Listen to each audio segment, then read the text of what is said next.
Olá pessoal, então vamos começar o nosso primeiro bloco de aulas sobre a temática ética e sociedade, aspectos introdutórios nós iremos trabalhar.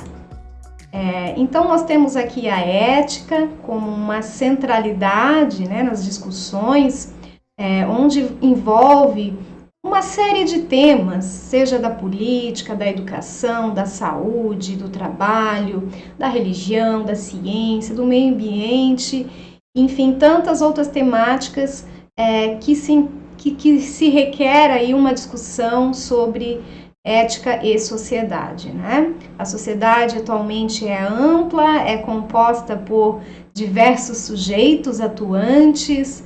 Então, requer que a gente alargue a discussão sobre vários aspectos. E antes disso, nós faremos algumas discussões sobre o que significa a ética e qual é a relação que ela tem com o desenvolvimento social.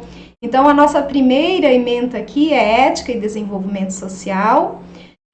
Eu trouxe como temática aqui para ajudar a ilustrar a nossa exposição, a questão dos barcos, né? Sempre subentendendo que tem uma caminhada, uma navegada. E aí, de início, eu coloco a ética como um tema inerente à nossa sociedade.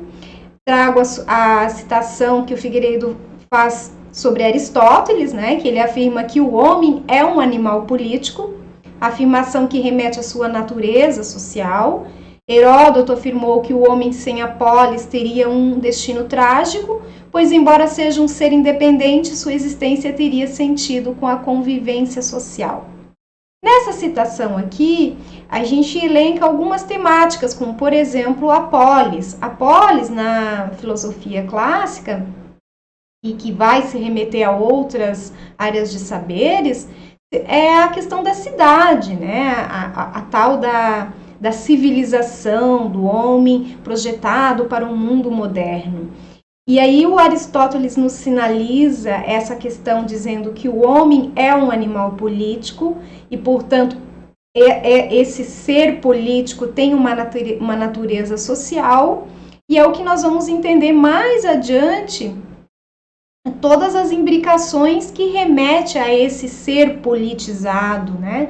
A política aqui é colocada no sentido da atuação, né? Vai em várias instâncias ser referenciada, inclusive nas micro-relações sociais. Nós temos a sociedade como um sistema social.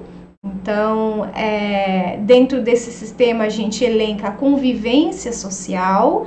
Nós não temos como dizer que o ser humano se desenvolve numa ilha, nesse modelo que a gente vive, apesar de muitos estarem em isolamento, nós ainda temos dependências da convivência, mesmo que pelas tecnologias, mesmo que de forma indireta, a convivência ainda é uma questão que sustenta a sobrevivência humana.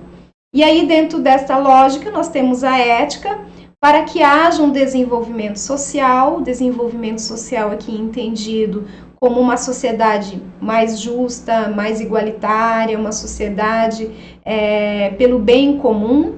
Essa questão do bem comum é o que nós vamos ver adiante.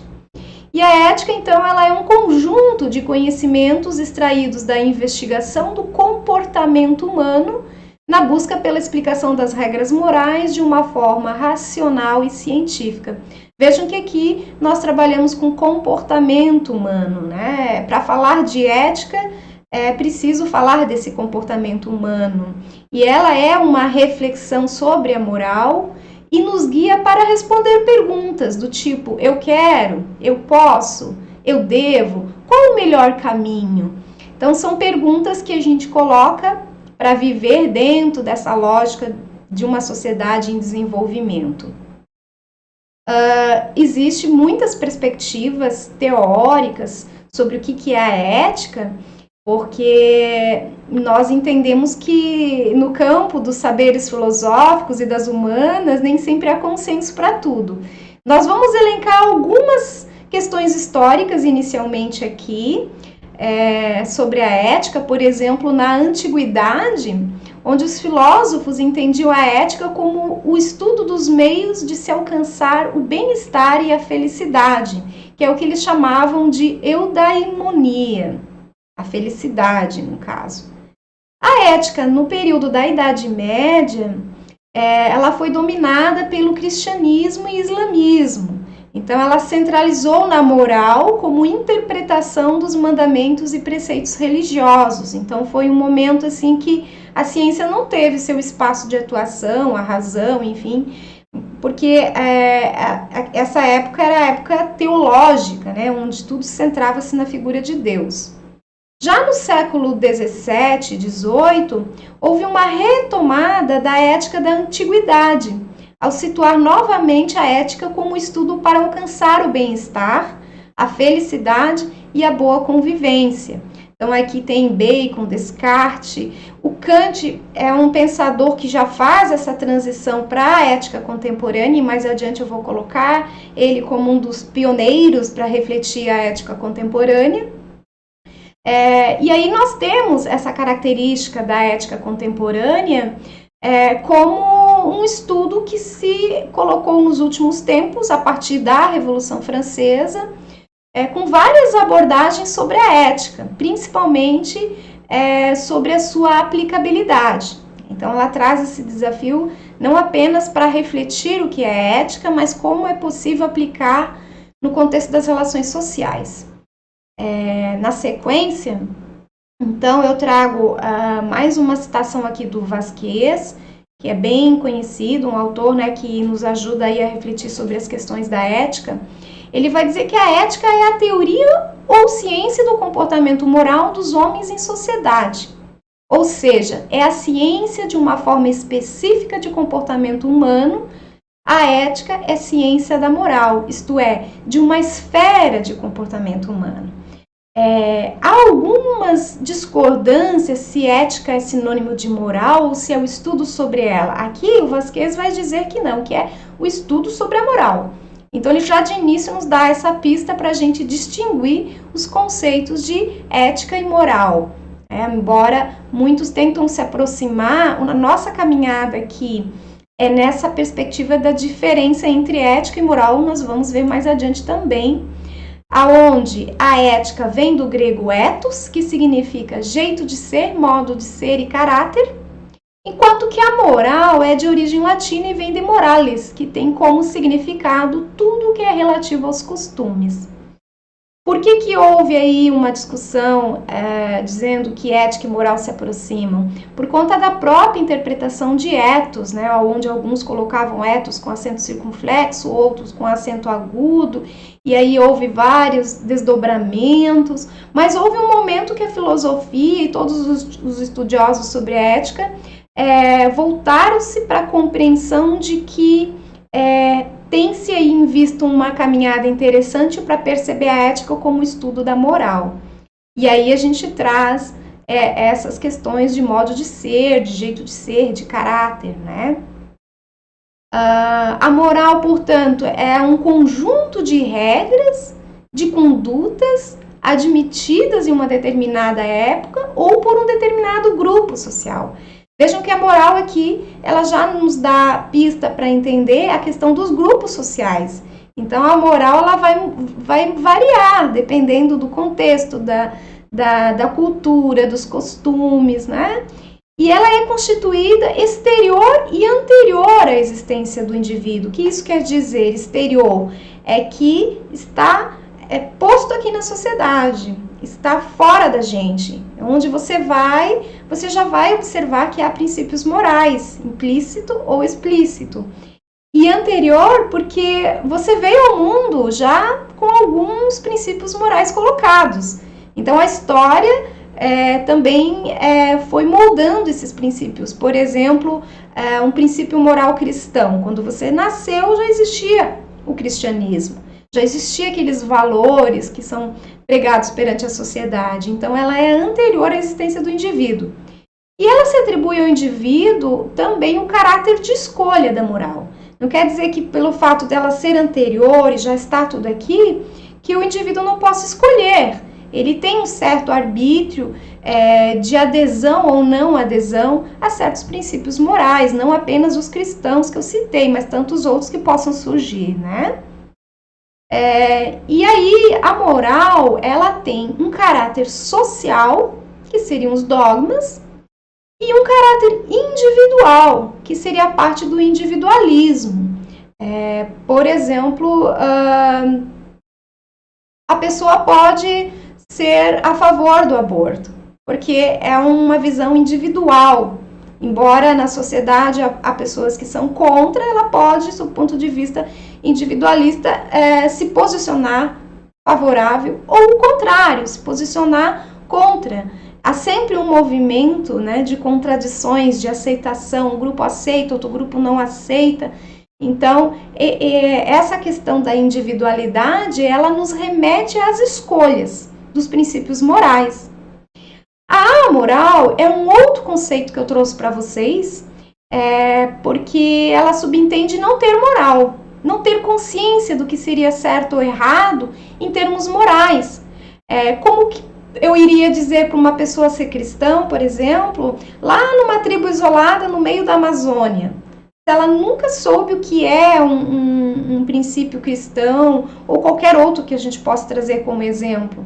Então, em relação à moral cristã, ela não tem um posicionamento, ela vai ter uma atitude amoral perante a tua visão de mundo, né? Que está entendendo o que seria esses princípios. O imoral já é diferente, pessoal. O imoral se refere a saber o que é certo e errado moralmente e agir cometendo o errado, agir contra uma moral de uma dada comunidade. Por exemplo, não matarás, né? A pessoa que comete um suicídio, ou melhor, um homicídio, ela vai estar indo contra essa moral do não matarás, no caso, o outro, né? Ou não se matará, que poderia ser também como um suicídio, um exemplo. Então, o imoral não está de acordo com aqueles princípios que se colocam na sociedade. E aí a gente também pode observar que certas questões imorais para um grupo, né, são aceitas e para outro grupo já não é. Então, a imoralidade também é relativa. O que estaria acima disso tudo seria a ética. E a gente também vai trabalhar mais adiante esses diferenciais, né? E aí, o estudo da ética sobre os atos morais, a gente entende que é importante observar a intenção do ato, a consciência do ato, a vontade de praticar o ato e as consequências do ato. Então, a ética ela vai buscar investigar se um ato é justo ou não, se uma intenção é virtuosa ou não, e a gente já vai ver mais em detalhes o que é virtude, né? E nesse sentido de investigar também o significado de virtude. Então, a ética, ela se apropria dessas intenções, né? Vejam que aqui o movimento é sempre olhar sobre os princípios morais. E o que seria a virtude? Ela é a força com a qual nos aplicamos ao dever e o realizamos. É uma disposição permanente para o querer bem, supondo coragem em assumir os valores escolhidos e enfrentar os obstáculos que dificultam sua ação. Então, a gente vê a virtude como uma característica do bem no ser humano, né? Eticamente falando, as pessoas que têm essa coragem de agir em prol da sociedade, de querer esse tal bem-estar social, né? Uma pessoa que tem virtude, uma pessoa que tem esse entusiasmo para agir sem ferir, vamos dizer assim, né? E aí a gente tem umas referências sobre a virtude ao longo da história. Por exemplo, para os guerreiros da Grécia Antiga, a principal virtude é a coragem. E para o ideal sofista de cidadania, a virtude se encontra na justiça. Os sofistas eram aqueles pensadores na Idade Antiga que refletiam sobre o mundo e eles se baseavam na justiça para delimitar uma virtude no ser humano. Para Platão, a gente já tem a virtude como esforço de purificação das paixões. Mais adiante a gente vai ver um pouquinho com mais calma o que seria a visão de Platão sobre a questão da ética e qual a relação que a gente pode fazer com a virtude. Aqui ele situa o conceito de esforço. Já o Aristóteles é o equilíbrio entre os dois vícios, que seria o excesso ou a falta. Ele entende que todo ser humano, como um animal político em formação, vai ter seus vícios. Vícios de ações equivocadas no mundo, por exemplo, mentiu sobre alguma coisa, depois se arrependeu, em várias situações ele está se moldando. Então ele vai perceber que a busca do equilíbrio, tanto em relação a essas faltas e aos excessos que ele possa cometer, é o que vai valer para um homem de virtude. Aquele equilíbrio, né? Entre, vamos supor, falar de mais ou falar de menos. Qual que é o equilíbrio? Quando você encontra o meio termo, você está sendo uma pessoa de virtude. Na tradição cristã, a virtude ela se refere à contemplação de Deus e à vida eterna. Então, ela projeta a ação, a conduta humana para a divindade. Já o Nietzsche, que é um filósofo contemporâneo, nós vamos estudar ele mais adiante, do século XIX, ele vai entender que a moral vital se relaciona com a conservação da vida e dos instintos humanos. Ele não é muito otimista em relação a uma felicidade eterna ou essa busca. Então, ele se contenta com a conservação da vida, com o controle dos instintos humanos e mais adiante, como eu disse, a gente estuda ele. Na sequência, eu trouxe o conceito de antiético. Até agora a gente falou sobre ética e vocês devem já ter ouvido em muitos momentos da vida de vocês, aquela atitude foi antiética. E o que seria essa antiética, né? Antiética é a constatação de que há atitudes que ferem os costumes e a moral vigente em determinado tempo e lugar. Pode-se afirmar que antiético é a contrariedade à norma de conduta aceita pelas pessoas dentro de um pacto social. Então, pode-se afirmar que ladrões são antiéticos, mas não são amorais. Porque no crime organizado, eles têm a moralidade deles. Eles têm certas regras do que pode fazer, do que não pode, quando comete a violência, quando não comete. Então, são regras e costumes sob o ponto de vista da moral deles, da moral do crime.